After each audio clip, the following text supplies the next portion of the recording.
वृंदावन बिहारी लाल की जय। एक शिष्य उठा, पीछे गया, कुटिया के इधर उधर देखा, कोई नहीं दिखा। कबूतर की गर्दन मरोड़ दी, उसे मार कर ले आया और बोला, गुरुदेव मैंने वहाँ जाकर इसकी गर्दन मरोड़ी कि किसी ने नहीं देखा। यहाँ पर हमने कथा छोड़ी थी। आप गीता ज्ञान का ये 33वां अध्याय नहीं 33वां पाठ है। दूसरा भटकता रहा चारों ओर और अंत में कबूतर जीवित लेकर वापस आ गया। अरे तुझे कोई ऐसी जगह नहीं मिली जहाँ कोई व्यक्ति ना हो? तू कैसा शिष्य बनने आया है कि गुरु की आज्ञा का पालन नहीं किया? रोक पड़ा, गुरुदेव आप मुझे स्वीकार करें या ना करें, दीक्षा दें या ना दें, लेकिन ये मेरे हृदय की आवाज़ है। जब इसको मारने लगता था इधर उधर देखकर और फिर इसे देखता था तो लगता था कि इसकी आंखों से तो मुझे देख रही हैं, इसको आंखें तो मुझे देख रही हैं, इसकी आंखें तो मुझको देख रही हैं, इसकी आत्मा तो मुझे देख रही है, इसके अंदर भी तो भगवान निवास करते हैं, मुझे तो देख ही रहा है देखने वाला। मैं इसकी गर्दन कैसे मरोड़ूं? सिर पर हाथ रखा, पीठ ठोकी, देवताओं ने पुष्प बरसाए और गुरुदेव ने कहा, बेटा तू ही दीक्षा का अधिकारी है। और गर्दन मरोड़ने वाले से कहा, जा अभी कुछ और सेवा कर, हर के अंदर हरि है, सब के अंदर हरि है, ये भाव जागृत करना होगा। आजकल भ्रष्टाचार का बोलबाला है, भ्रष्टाचार चरम सीमा पर पहुंच चुका है। अखबार उठाइए, पहले CBI का नाम आता है, अमुक नेता के जहां छापा, अमुक व्यक्ति के जहां छापा, इतना मिला। ये भ्रष्टाचार क्यों पनपा? क्योंकि हमारी सरकार धर्मनिरपेक्ष है। यदि BA पास करते करते, MA पास करते करते अनिवार्य विषय करके गीता पढ़ा दी गई होती तो आज जो ये भ्रष्टाचार पनप रहा है वह न होता। यदि व्यक्ति के जीवन से धर्म निकल जाएगा तो व्यक्ति को पाप से रोका नहीं जा सकता। बोलिए वृंदावन बिहारी लाल की जय। हमारे गुरुदेव श्री कृपाचार्य जी महाराज कहा करते थे कि ऊंट की नाक में नकेल ना हो तो वह काबू में नहीं रह सकता। गाड़ी में यदि ब्रेक ना हो तो गाड़ी आपके बस में नहीं रह सकती। इसी तरह व्यक्ति के जीवन में यदि धर्म न रहे तो समाज कभी व्यवस्थित रह ही नहीं सकता। भ्रष्टाचार को कोई पार्टी रोक नहीं सकती, ये तो सिर्फ धर्म ही कर सकता है। भगवान कृष्ण ने कहा, धर्म की स्थापना के लिए मैं हर युग में अवतार लेता हूँ। भगवान के अवतार का उद्देश्य है धर्म की स्थापना। भगवान कृष्ण कहते हैं, सभी प्राणियों की आत्मा मैं हूँ, अहम आत्मा। कुरुक्षेत्र के मैदान में भगवान के श्री मुख से निकले हुए शब्द हैं, थोड़ा ध्यान देना चाहिए। अहम आत्मा गुणाकेश।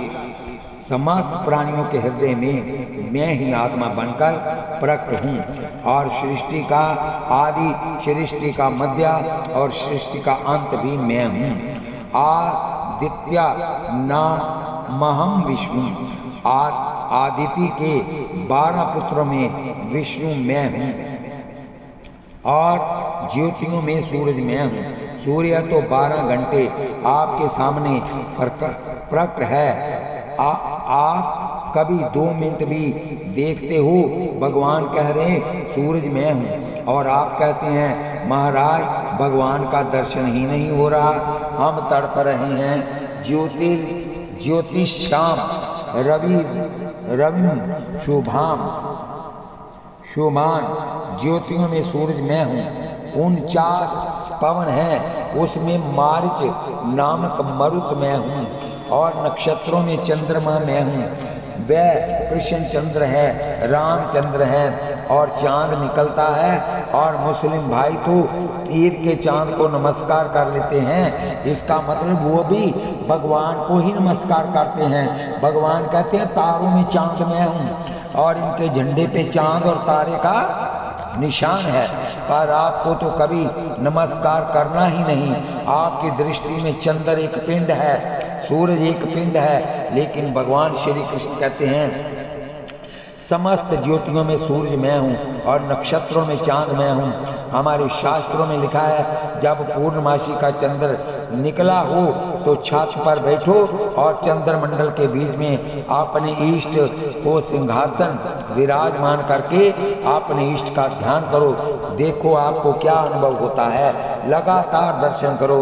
प्रातःकाल उदय होते सूर्य नारायण का, साय अस्त होते हुए सूर्य का जब किरणें न हो 5 मिनट हाथ जोड़कर पलक बिना झपके प्रतिदिन 6 माह दर्शन कर लो, आपके अंदर ज्योति जल जाएगी। क्योंकि ज्योतियों में सूरज भगवान है और नक्षत्रों में चंद्र भगवान है, इसलिए नाम है कृष्ण चंद्र रामचंद्र। हमारे गुरुदेव सुनाया करते थे जब जमुना तट पर वृंदावन में भगवान कृष्ण ने रास का आयोजन किया तो पूर्णमासी का दिन था। पूर्णिमा का चांद निकला तो वह सुनाया करते थे अलीगढ़ का चांद दूसरा था, वृंदावन का चांद दूसरा था। वृंदावन का प्रकाश कौन सा था? बोले श्री कृष्ण ही चंद्रमा बनकर अपने प्रकाश से, अपनी ज्योत्सना से, अपनी किरणों से सबके हृदय को शीतल बना रहे थे। वो कृष्ण ही चांद है। एक संत ने घोषणा की, आओ आज हम सबको भगवान का दर्शन कराएंगे। मुफ्त में दर्शन करने दौड़ पड़ते हो। गीता की व्याख्या करते हैं ज्योतियों में सूरज मैं हूँ, नक्षत्रों में चंद्र मैं हूँ। दिखाई देता है ना, सूरदास तो नहीं हो, भगवान तो सामने है। मान लो ये भगवान है। सूर्य की उपासना करके बहुत से देवताओं ने सिद्धि प्राप्त की है। चारों वेदों में साम वेद मैं हूँ, देवों में इंद्र मैं हूँ, इंद्रियों में मन मैं हूँ और मनुष्यों के अंदर जो चेतना है वो भी मैं हूँ। रुद्रों में शंकर मैं हूँ और धनवानों में कुबेर मेरा रूप है। यक्षों और राक्षसों में कुबेर मैं हूँ। अष्ट वसुओं में पावक मैं हूँ, पावक मैंने अग्नि। पर्वतों में सुमेरु मैं हूँ, पुरोहितों में देवगुरु बृहस्पति मैं हूँ। सेनापतियों में कार्तिकेय मेरा स्वरूप है। नदियों में तालाबों में समुद्र मेरा रूप है। महर्षियों में भृगु ऋषि मैं हूँ और ओम अक्षर मेरा रूप है। अनेक प्रकार के यज्ञ हैं पारत, पर समस्त यज्ञों में जप यज्ञ मैं हूँ। आप अगर निरंतर प्रभु का नाम जपते हैं तो आप सदा एक यज्ञ करने का फल पाते हैं। कई लाख रुपया लगाकर यज्ञ करने से जो फल मिलता है, निरंतर जप करने वाले को प्रतिदिन वह फल मिलता है। इसलिए गुरबानी में लिखा है, 8 पहर जन हर हर जपे, हर का भक्त प्रकट नहीं छपे। 8 पहर नाम जपो, जितना अधिक से अधिक नाम जप सकते हो जपो। और कालयुग में तो नाम जप सबसे श्रेष्ठ है। लाखों प्रकार के यज्ञों में जप यज्ञ मेरा स्वरूप है। अधिक से अधिक नाम जपो। 21,600 नाम तो अनिवार्य है शास्त्रों के अनुसार। अगर आप 2500, 50,000 या 1 लाख नाम हर रोज जप लेते हैं तो आप बड़भागी हैं, बहुत ज़्यादा बड़भागी हैं, बहुत ज़्यादा बड़भागी हैं। सथावरों में हिमालय मैं हूँ और वृक्षों में पीपल मैं हूँ और देव ऋषियों में नारद मुनि मैं हूँ। गंधर्वों में चित्ररथ मैं हूँ और सिद्धों में कपिल मुनि मैं हूँ और घोड़ों में उच्चैश्रवा नाम घोड़ा मैं हूँ जो समुद्र मंथन के समय अमृत के साथ पैदा हुआ था। हाथियों में ऐरावत नामक हाथी मैं हूँ और मनुष्यों में राजा मुझे जान। आयुधों में शास्त्रों में वज्र मेरा स्वरूप है और गायों में कामधेनु गाय मेरा स्वरूप है। उत्पन्न करने वालों में कामदेव मैं हूँ और सर्पों में वासुकी नाग मेरा स्वरूप है। नागों में अनंत शेष नाग मैं हूँ और जल में रहने वालों में वरुण मैं हूँ। पितरों में अर्यमा नामक पितर मैं हूँ और दंड देने वालों में जमराज मैं हूँ। दैत्यों में प्रहलाद मैं हूँ। दैत्यों में प्रहलाद मैं हूँ, तभी तो भक्ति का रंग था। जिसका हृदय जिस चीज़ से बनता है उसका नाम उसी को चाहता है। अगर आपका हृदय पाप से बना है तो मन पाप की ओर दौड़ेगा, आपका मन भजन से बना है तो भजन की ओर दौड़ेगा। किसी व्यक्ति ने सुना लक्ष्मी से लक्ष्मी आती है, लक्ष्मी को देख कर आती है। बुद्धि कमजोर थी जरा, एक दुकानदार की खिड़की खुली थी और ताला भी खुला था, हाथ तो नहीं जा सकता था और उसके पास भी एक चांदी का रुपया था। उसने सोचा लक्ष्मी को देखकर लक्ष्मी आती है और उसने जेब में से रुपया निकाला और खिड़की के अंदर करके कहता है आ जाओ आ जाओ। जब बार बार कहा तो हाथ का रुपया भी निकलकर गले में चला गया। लगा रोने। लोग बोले अरे क्या हुआ? बोला मैंने सुना था कि लक्ष्मी को देखकर लक्ष्मी आती है, यहाँ तो लक्ष्मी को देखकर लक्ष्मी जाती है, मेरा रुपया भी चला गया। किसी ने कहा भाई वहाँ ज़्यादा थे और तेरे पास कम थे, और वहाँ जो आकर्षण था वह ज़्यादा था, इसलिए उन्होंने खींच लिया। तेरे पास ज़्यादा होते तो तुम खींच लेते। तेरे रुपए का पावर कम और गले में पावर ज़्यादा था, तो रुपया ने रुपया को खींच लिया। आपका मन यदि पाप में ही फंसा रहता है तो इसका मतलब है कि आपके हृदय में पाप ही पाप भरा हुआ है। आपको गीता सुनने में बड़ा आनंद आ रहा है, इसका मतलब है कि भगवान कृष्ण आपके हृदय में हैं, आपके मन में सत्य संस्कार हैं। आप सब छोड़कर भगवान कृष्ण का दिव्य संदेश सुनने को उपस्थित हैं, इसका मतलब है कि हृदय में शुद्धि है। दैत्यों में प्रहलाद मैं हूँ और गणना करने वालों में काल समय मैं हूँ और पशुओं में सिंह मैं हूँ। भगवती दुर्गा का वाहन सिंह मैं हूँ, पक्षियों में गरुड़ मैं हूँ और पवित्र करने वालों में वायु मैं हूँ और शास्त्रधारियों में श्री राम भी मैं ही हूँ। भगवान कृष्ण कहते हैं राम भी मैं ही हूँ, भेद कुछ नहीं। राम श्याम दो एक हैं, रूप रंग तिल रेख, उनके नैन गंभीर हैं, उनके चपल विशेष। बस इतना ही अंतर है। शास्त्रधारियों में राम मैं हूँ और जल में रहने वाले प्राणियों में मगर मेरा स्वरूप है और नदियों में भगवती गंगा जी मैं हूँ। गंगा का अर्थ ही है गंगा, जब दो शब्द हैं गम यानी स्वर्ग। जो गंगा जल का सेवन करेगा तो गम उसको स्वर्ग की ओर ले जाएगा। गंगा जल का सेवन करो। हमारे पूज्य गुरुदेव श्री कृपात्र जी महाराज गंगा जल पीते थे, उनकी कार में गंगा जल सदा भरा रखा रहता था। यहाँ समाप्त होने लगा, कहते चलो वापस, गंगा तो अमृत है, हिंदुओं का सौभाग्य है। सुकरात ने सिकंदर से कहा था कि भारत में जाना तो गंगा जल लेकर आना। अंग्रेजों का राज्य सारी दुनिया में था, अंग्रेजों ने भी इस बात को माना कि गंगा जल में कुछ ना कुछ विशेषता तो है ही, क्योंकि इंग्लैंड से जब हम चलते हैं तमस नदी का जल भर कर के जल यान से जब समुद्र मार्ग से आते हैं तो 15 दिन में जल बदलना पड़ता था, और जब यहाँ से गंगा जल भर कर लेकर जाते हैं तो 1 माह का समय लगता है। जल ज्यों का त्यों रहता है। दुनिया की किसी भी नदी का जल थोड़े दिन बाद सड़ता है, लेकिन गंगा का जल कभी सड़ता ही नहीं। तो नदियों में गंगा मैं हूँ, ये भगवान कहते हैं। सृष्टि का आदि अंत तथा मध्य मैं ही हूँ।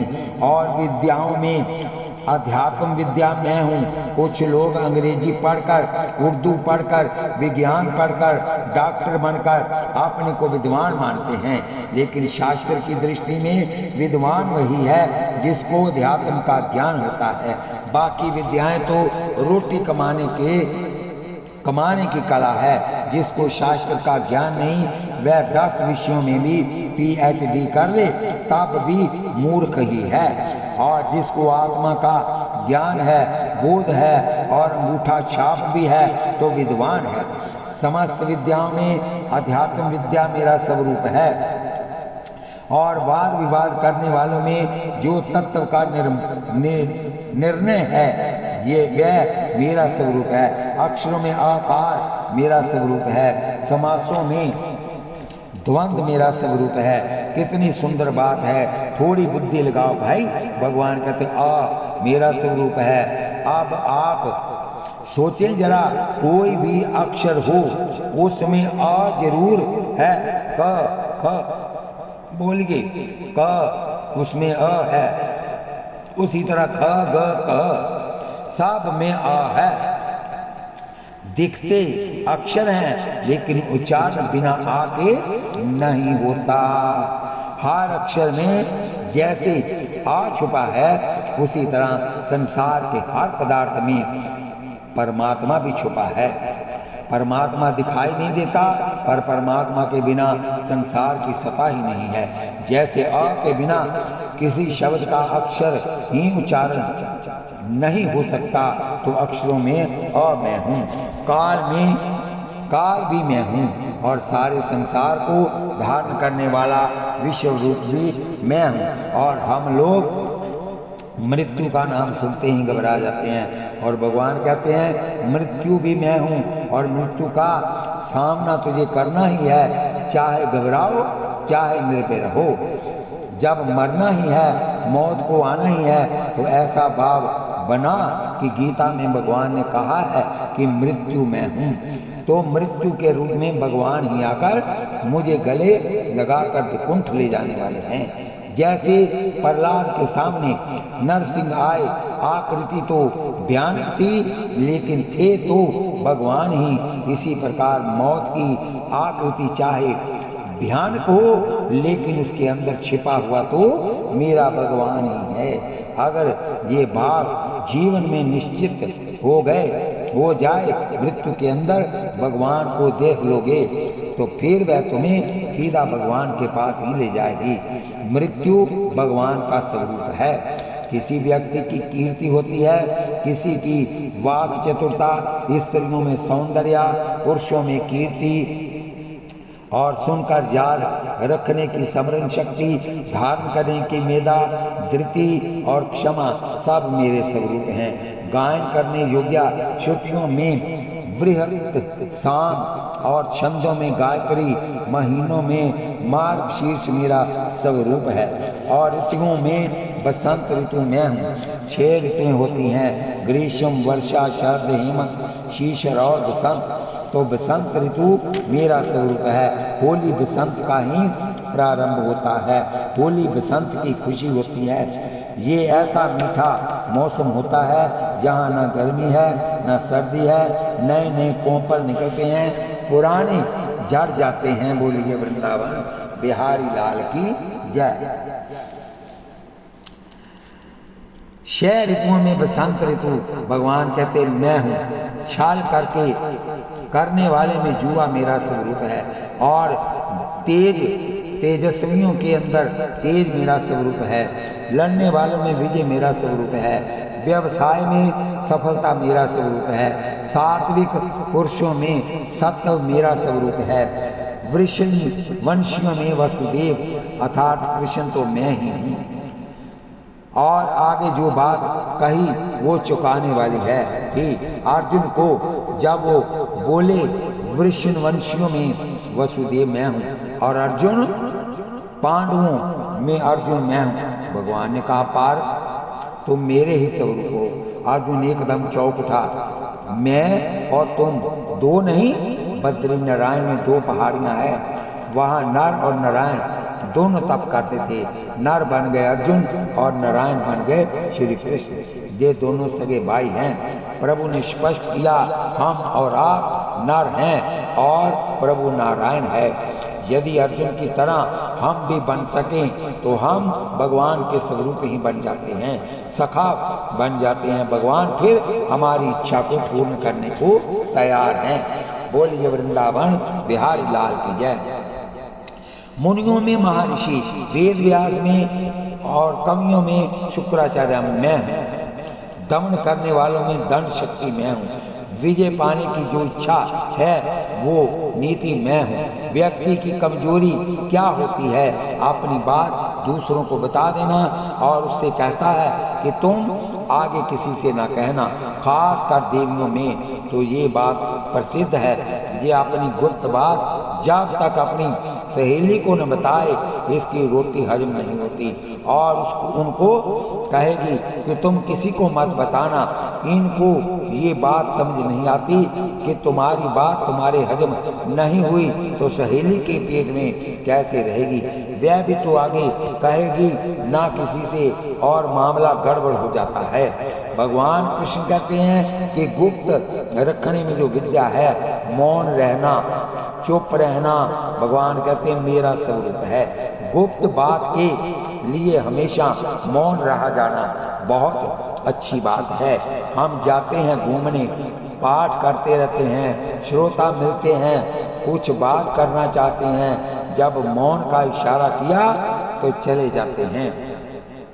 जब बात करोगे तो करते करते कुछ बात भी निकल जाएगी। भगवान कहते हैं कि मौन रहना समझदारी है। ज्ञानवानों के अंदर जो ज्ञान है वह मेरा स्वरूप है। मैं ही योग्य साधकों के अंदर ज्ञान बनकर रहता हूँ। एक दीपक जला है, लाखों दीपक जला लो। एक व्यक्ति को ज्ञान दे दिया ठाकुर ने, लाखों के अंदर जाएगा। ज्ञानम ज्ञान वातामहम, और समस्त जीवों के पशु पक्षियों की उत्पत्ति का बीज मैं हूँ। अर्जुन आप कहाँ तक विस्तार करें भाई, आप ये समझ लो कि मेरे बिना कुछ है ही नहीं। ये तो तुम्हें मैंने केवल संक्षेप में सुना दिया है। एक विशेष बात कह देता हूँ, जहाँ जहाँ तुम्हें कोई विशेष बात नजर आए, जिसके पास ऐश्वर्य बहुत हो, सुंदरता बहुत हो, शक्ति बहुत हो, ऐसे व्यक्तियों को देखकर अनुमान लगा लिया करो कि इनमें परमात्मा की विभूति विशेष रूप से प्रकट है।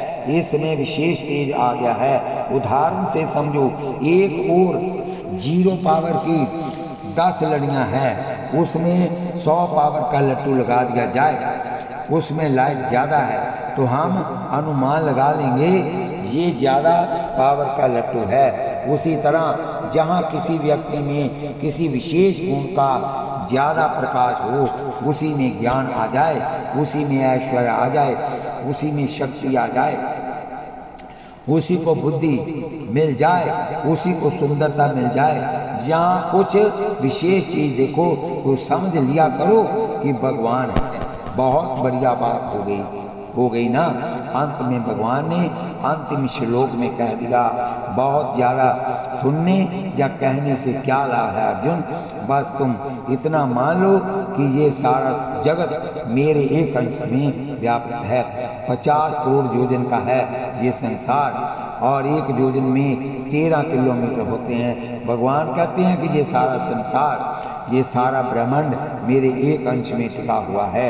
अर्जुन को आश्चर्य हुआ, ये हमारे सामने तो 3.5 हाथ के खड़े हुए हैं, मेरे रथ पर बैठे हुए हैं, और कहते हैं कि सारा संसार मेरे एक अंश में टिका हुआ है। ये इतने महान, इतने विशाल, तो मेरा रथ ही ना चूर चूर हो जाएगा। जैसे आपके सिर में एक जूं हो जाए, सैकड़ों हो जाएं, तो उसका आपको वजन लगेगा नहीं। जैसे एक जूं से किसी व्यक्ति को कोई बोझ नहीं, उसी तरह पूरे ब्रह्मांड को मेरे एक अंश में ले रखा है, मैंने एक अंश में ले रखा है।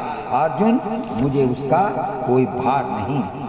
जब अर्जुन कहेगा प्रभु मुझे तो, तब अर्जुन कहेगा प्रभु मुझे तो स्वरूप दिखा दीजिए। कौन सा स्वरूप? जिस स्वरूप में मैं अपने सारे ब्रह्मांड को एक अंश में टिका रखा है। तब प्रभु विराट रूप अर्जुन को दिखाएंगे। इस धर्म क्षेत्र की पावन भूमि पर कर्म करते हुए भगवान को पाने की युक्ति भगवान ने गीता में सिखाई।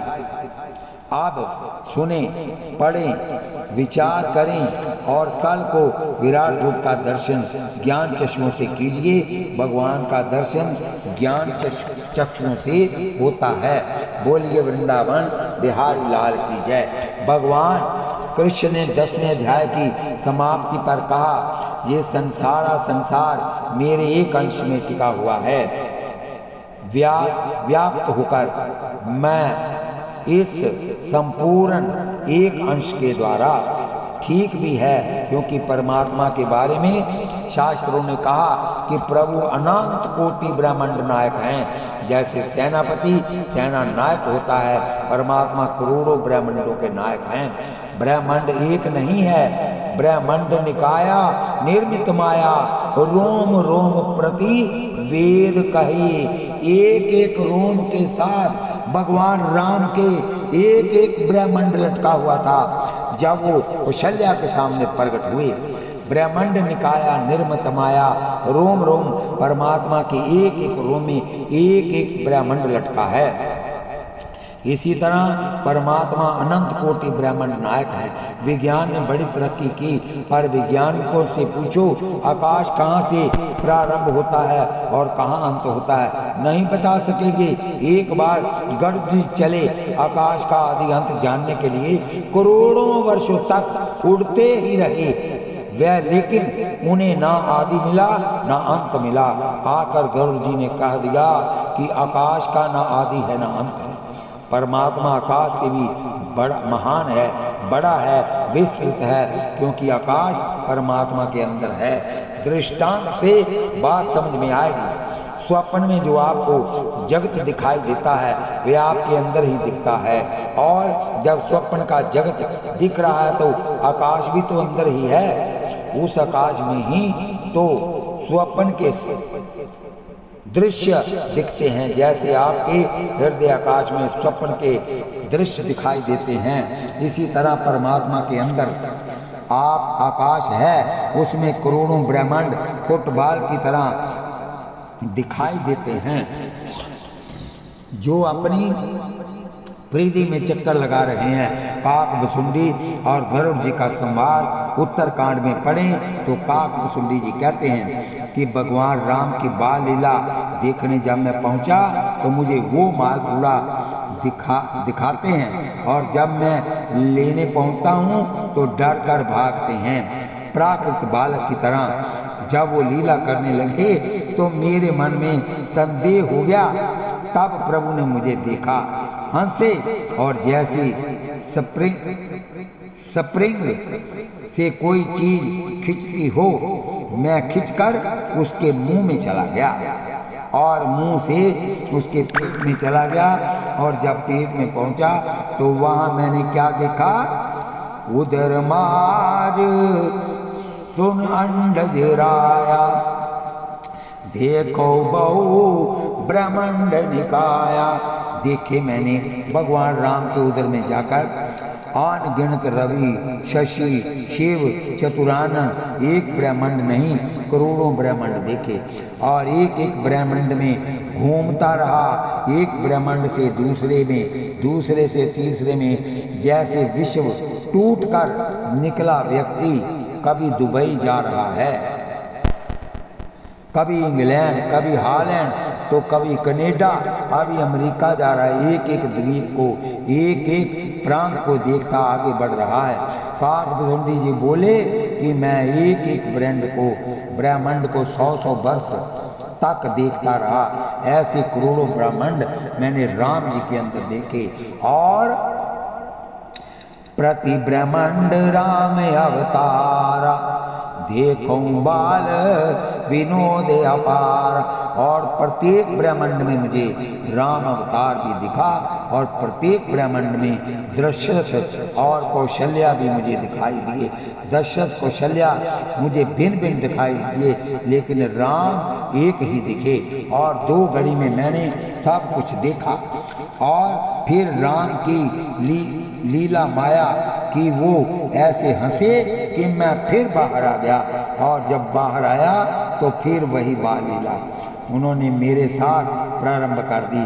तब मैं चरणों में गिर पड़ा कि प्रभु मैं अंदर क्या देख रहा हूँ और बाहर क्या कर रहे हो आप? तो उन्होंने मेरे सिर पर हाथ रख दिया। काक बसुंडी, अब माया तुम्हारा स्पर्श नहीं कर सकेगी, अब तुम पर मोह कभी हावी नहीं होगा। तुम मेरे वास्तविक स्वरूप को समझ लोगे। काक बसुंदी ने कहा, मेरा जीवन धन धन हो गया। प्रभु राम की स्तुति अभी आप सुन ही रहे थे। ब्रह्मांड निकाया निर्मित माया, रोम रोम प्रतिभेद कहे। भगवान कृष्ण ने अर्जुन